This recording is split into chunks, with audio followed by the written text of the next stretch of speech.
that is an A7. Welcome to our podcast about decolonization. Today we're talking about independence of India and Pakistan. Both of these countries are part of the once upon British colony called British India. The leaders who fought for independence and how the country eventually split up into these nations we will talk about. Who's trying to pick the home? British influence in India started in the 60s when the British East India Company came to the region to trade goods and spices and textiles.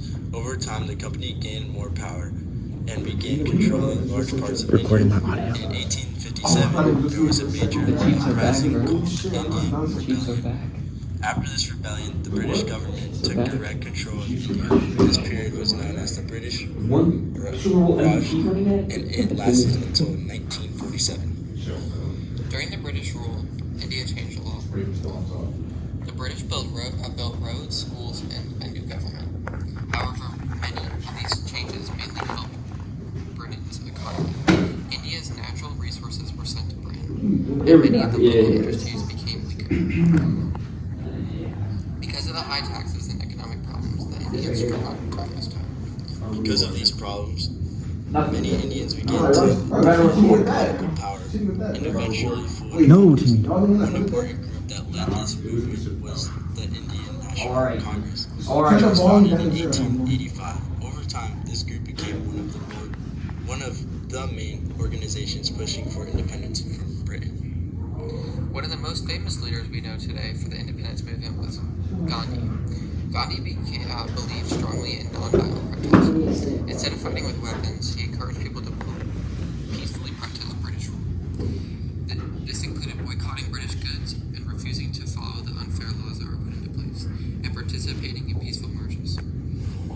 One well-known example of this was the Salt March in 1930. The British government placed a tax on salt, which angered many Indians. Gandhi led a march of about 240 miles to the sea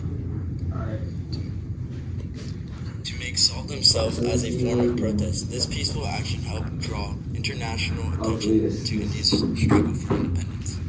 Another important leader was Jawaharlal Nehru, who worked closely with Gandhi and later became the first prime minister of independent India.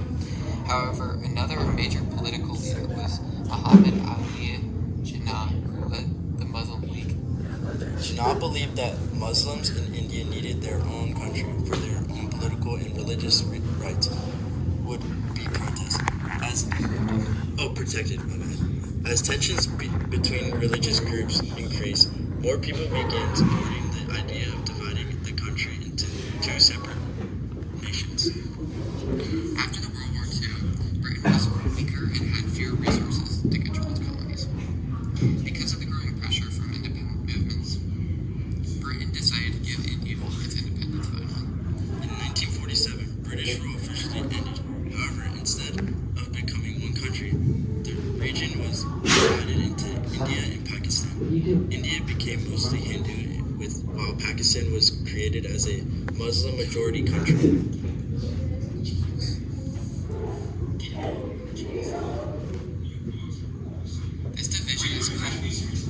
This division is called the Partition of India, as it has caused one of the largest migrations in history. Around 14 million people moved across the new borders. Hindus and Sikhs moved to India, while many of the Muslims moved to Pakistan. Sadly, the partition also caused a lot of violence between different communities. Historians estimate about 1 million people died during the conflicts and chaos that followed the division. India celebrates its independence on August 15, 1947, and Pakistan celebrates August 14, 1947. These dates are still important to national holidays in both countries. Even after independence, the relationships between India and Pakistan has often been tense. The two countries have fought several wars, mainly over the region of Kashmir, which both countries claim. Even with these challenges, the independence of India and Pakistan was a major moment in world history.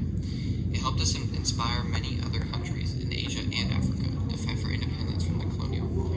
Overall, the story of India and Pakistan shows that decolonization can be complicated while many people worked peacefully for freedom.